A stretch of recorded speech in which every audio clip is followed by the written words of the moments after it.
You suffer because you still believe that the voices of others hold the power to define you. Anger rises in you when you allow the world to command your inner state, as if your soul were a slave to passing shadows. But the truth is that no one can touch you without your permission. What you feel as offense is not born from the other. It is born from the wound within you that has not yet been healed. When you are stirred to anger, it is a signal not of their power, but of your unfinished work with yourself. If you wish to be untouchable, begin by looking into the depths of your own being. Ask yourself why the words or actions of another stir such fire in you. You will find that what disturbs you is not their voice, but your own hidden fear, your own repressed truth, your own shadow rising to the surface. The moment you face that shadow, the moment you own what is yours, the chains fall away, and no insult can burn you, no rejection can wound you. Do not imagine that freedom means isolation or indifference. It means becoming whole. It means knowing yourself so fully that you no longer need others to confirm or deny your worth. The one who knows themselves cannot be manipulated, cannot be provoked, cannot be enslaved by opinion. To stand in that inner ground is to stand unshaken while the world howls around you. When you feel the spark of irritation, do not rush to fight it. Do not project it outward. Sit with it. Let it speak. It is the voice of your unconscious asking to be heard. If you dare to listen, you will see that anger is only the mask of something softer, more vulnerable, perhaps long neglected.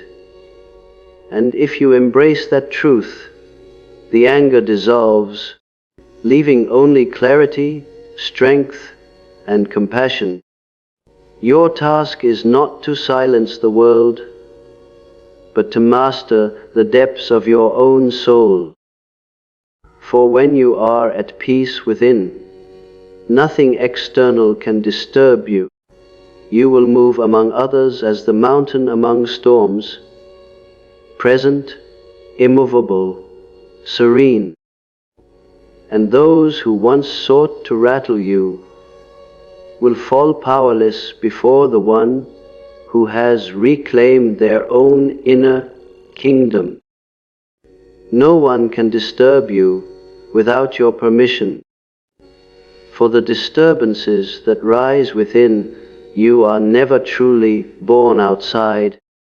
They are awakened inside your psyche, stirred by old impressions, wounds, and insecurities that live in the shadows of your being. The words, actions, or judgments of others are like sparks. They have no power unless they fall on something combustible. If your inner house is filled with dry wood and hidden fire, then the smallest spark ignites an inferno. But if your inner ground has been cleared and made whole, the spark falls into emptiness and burns nothing. This is why people can hear the same insult and respond so differently. One is consumed by rage, while another smiles, untouched. The difference lies not in the insult, but in the state of the one receiving it. It is easy to believe that others have control over your emotions, that their behavior dictates how you feel. Yet this is only an illusion, a projection of your own vulnerability. The truth is harsher, but also liberating. Nothing anyone does or says has power over you unless you give it to them. The enemy, the critic, the gossip, the betrayer. None of them can enter your soul unless you open the door. And you open that door each time you internalize their words as truth. Each time you believe that your value, your dignity, or your identity can be diminished by another. When you see this clearly, you begin to understand that the only battle is with yourself, and the only victory worth striving for is sovereignty over your inner state. To hold that sovereignty, you must observe what happens when you feel provoked. Notice how quickly the mind races to defend itself, how fast it gathers weapons, how desperately it seeks to restore the fragile image of the self that has been touched. That agitation is the sign that you have placed your sense of worth outside yourself into the hands of another. Every time you feel disturbed, it is an invitation to return your power to where it belongs, to reclaim the center of your being. Imagine standing rooted in your own truth so deeply that the judgments of others drift past you like wind against stone. They may blow, but they cannot move you. They may shout, but they cannot reach into the depths where your true self resides. This state is not achieved by ignoring or suppressing what you feel, but by realizing the origin of it. If you know yourself, if you recognize both your light and your shadow, then no one can reveal to you something you do not already own. Offense only pierces when it exposes a part of yourself you have not accepted. Once you bring acceptance to all that you are, you become invulnerable. Their words may attempt to wound, but they find no hidden sore to press upon. Their actions may attempt to provoke, but they find no hidden weakness to exploit. What they touch is no longer raw, because you have already faced it, already integrated it, already transformed it into strength. That is the moment you realize that disturbance was never in them, but always in you, and that you alone decide whether to grant it power or to remain unmoved. Anger reveals unhealed wounds within, not the power of others. When you feel a sudden rush of fire rising in your chest, when words or actions cut so sharply that you burn inside, it is not proof of another person's strength over you, but evidence of a part of yourself that has not been brought into the light. The reaction is your soul signaling that something buried is still alive, that something unresolved still calls for attention. Anger does not come from nowhere. It always has roots. And those roots dig into the soil of your past, your disappointments, your hidden fears, the places where you once felt powerless or unseen. Others can only awaken what is already there. They can only touch the places you have not yet healed. To believe that someone else is the cause of your rage is to misplace responsibility and remain blind to the deeper truth waiting to be discovered. Each time you feel anger, you have a choice. You can point outward, blaming the one who triggered it, insisting they are the source of your suffering. This is the path most take, and it leads to endless conflict, because the world will always provide someone to offend, insult, or betray you. But if you dare to turn inward, if you dare to ask what this reaction is showing you about yourself, you will find that the anger is a mirror. It reflects the broken pieces you have not yet gathered, the rejected emotions you have buried, the old wounds that never found closure. By seeing anger in this way, not as an enemy, but as a guide, you begin to reclaim your strength. For when you understand the message it carries, you no longer need to be consumed by it. There is a deep vulnerability beneath anger, a tender place that once felt pain, but was never fully acknowledged. Anger rises to protect that tenderness, to shield it with fire, so that you do not have to feel the rawness underneath. But if you keep shielding it, the wound never heals, and you remain at the mercy of every word or gesture that brushes against it.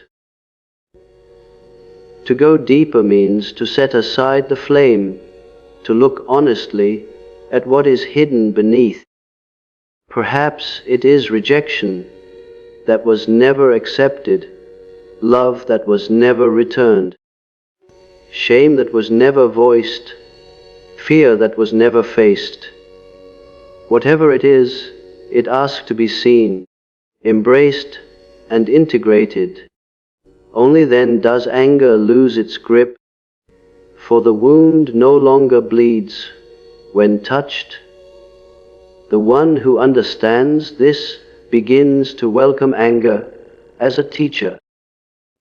They do not collapse into it, nor do they project it outward, but they allow it to reveal the parts of themselves still waiting for wholeness. Every time irritation flares, every time rage threatens to overwhelm, they listen instead of react. They ask, what part of me is hurting?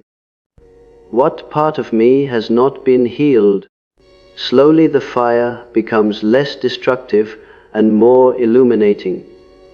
Slowly, the power shifts from being controlled by others to standing in mastery of one's own depths. In this way, anger is transformed from a prison into a doorway, showing you not the strength of the other, but the unfinished work of your own soul. True freedom comes from self-knowledge and wholeness, for without knowing who you are, you remain at the mercy of every shifting opinion, every rejection, every praise, every passing storm that comes from the outside world. A person who does not know themselves is like a leaf in the wind, tossed about by the movements of others, blown from one emotional state to another without stability. They search for validation in faces around them, They fear the disapproval of the crowd, and they become restless whenever the world does not reflect back an image that comforts them. Such a life is not freedom, it is bondage to shadows. But the moment you begin to look inward and discover the truth of your own being, you step out of that prison. Self-knowledge gives you the strength to stand firm in yourself, to live from an inner foundation that does not depend on the unstable ground of other people's approval. Wholeness means you no longer split yourself into fragments, hiding the parts you dislike and showing only what you think others will accept.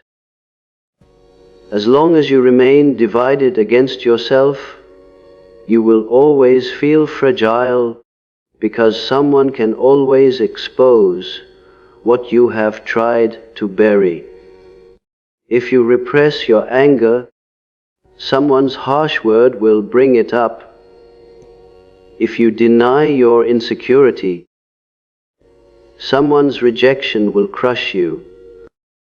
If you hide your vulnerability, someone's criticism will pierce straight through it. But when you acknowledge everything within you, the light and the shadow, the noble and the flawed, then there is nothing left to be used against you. You are whole, and wholeness is freedom, because it means nothing from outside can reveal something you do not already accept about yourself. Freedom is not the absence of conflict, but the presence of inner stability. The person who knows themselves is no longer enslaved by emotional reactions, for they understand where those reactions come from. They do not run from discomfort, but face it directly, learning from it and integrating what it shows. Their peace is not fragile, but unshakable, because it does not rely on silence from the world, but on harmony within. When others insult them, they hear words but feel no wound, because they no longer measure their value through another's voice. When others reject them, they remain whole, because their worth is not dependent on belonging to those who do not see them. When others try to provoke them, they stand calm, because they no longer carry unresolved wounds that can be exploited. This is the strength of one who has looked inward, who has faced themselves, who has embraced all that they are. To live without self-knowledge is to live in chains. To live with self-knowledge is to step into freedom, for your center is no longer dictated by circumstance, but grounded in truth. Wholeness is the shield that no weapon can pierce, because every part of you has already been seen, accepted, and integrated. When you are whole, you no longer depend on others to confirm or deny your worth. You carry it within, and it cannot be taken away. This is the freedom that allows you to move through the world in serenity, untouched by the storms that once would have shaken you to your core. Irritation is the unconscious speaking. Listen instead of reacting. What rises so quickly in you? When you are bothered by another, is not a meaningless impulse, but a message from the depths of your being. The unconscious is vast and silent most of the time, yet it finds ways to break through when you least expect it. A careless remark, an inconsiderate act, or even the presence of a certain person can trigger in you a response far greater than the situation itself. This is the unconscious pulling at your awareness, demanding that you turn your gaze inward instead of outward. Most people react instantly, throwing their fire at the world, blaming others for the feelings that stir inside them. But those who choose to pause and listen begin to uncover a truth that others spend a lifetime avoiding. The irritation you feel is not random. It points to a wound, a fear, a forgotten memory, or a neglected part of yourself that you have not faced. Someone's arrogance may provoke you because you have not yet confronted your own hidden pride. Someone's criticism may sting because it awakens your own doubt about your abilities. Someone's dismissal may enrage you because it touches the old wound of feeling invisible or unwanted. If you silence this inner message by lashing out, you miss the opportunity to discover what is truly happening within you. But if you listen, if you allow the irritation to guide you deeper, you begin to see that every trigger is a doorway to self-knowledge. The unconscious is always trying to make itself known, always seeking to bring what is hidden into the light of your awareness. Listening instead of reacting requires courage, for it means turning the gaze away from the easy target outside and directing it toward the difficult landscape within. Reaction is quick and simple. It relieves the pressure by pushing it outward. But listening asks you to hold the tension, to let the discomfort stay, to let it speak. It asks you to be still in the presence of your own unrest and hear what it has to reveal. At first, this may feel unbearable, for the unconscious often brings up images and feelings you have long tried to suppress. Yet, by allowing them into your awareness, you take away their hidden power over you. Each time you listen rather than react, you gather back a fragment of yourself that had been lost in the shadows. Those who practice this way of being gradually find that irritation transforms from an enemy into a teacher. What once felt like an attack from the outside becomes an invitation to grow from within. Instead of wasting energy in arguments or resentment, they learn to thank the discomfort for pointing to something deeper. With every trigger faced and understood, the unconscious becomes less of a stranger and more of an ally. You begin to know yourself in ways you never did before, and with that knowledge comes strength. Reactions lose their grip because their roots have been seen, acknowledged, and transformed. The unconscious no longer needs to shout through irritation, For you have learned to listen when it whispers. Inner peace makes you unshakable in the face of the world, for it is not the absence of conflict around you, but the presence of harmony within you. When you carry stillness at your core, the noise of others cannot disturb it, the storms of circumstance cannot scatter it, and the shifting opinions of the crowd cannot erode it. Most people search for peace outside themselves, in silence, in comfort, in acceptance from others, but such peace is fragile, easily broken the moment reality shifts. True peace comes only from cultivating an inner ground, so stable that no matter what rages outside, you remain rooted.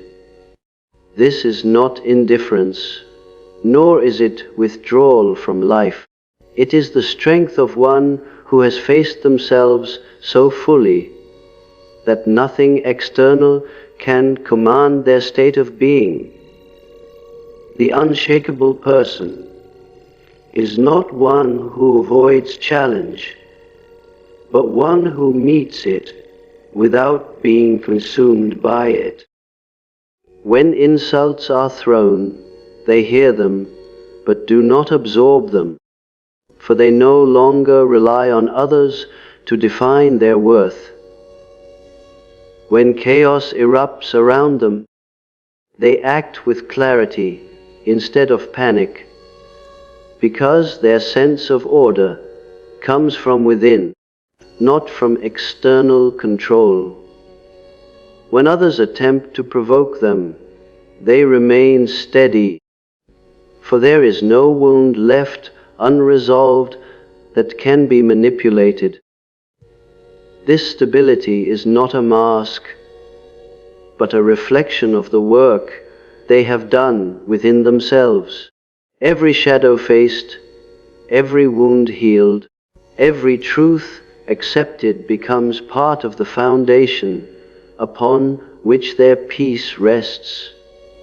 Such peace does not mean emotion is silenced, for the one who is truly whole feels deeply, but they do not become lost in those feelings, nor do they let them dictate their actions.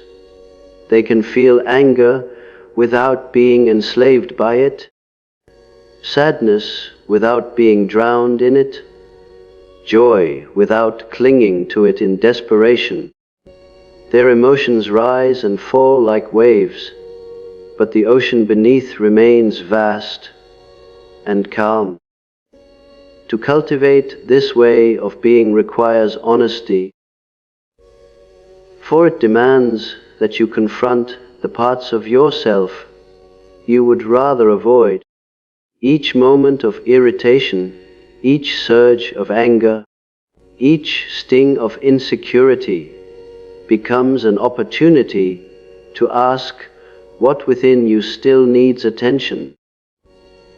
As you bring awareness and acceptance to these places, you lessen their power until finally they no longer disturb the surface of your soul. Inner peace is strength, not because it resists, but because it allows. It allows life to move as it will without collapsing under its weight. It allows others to be who they are without handing them the keys to your emotional state.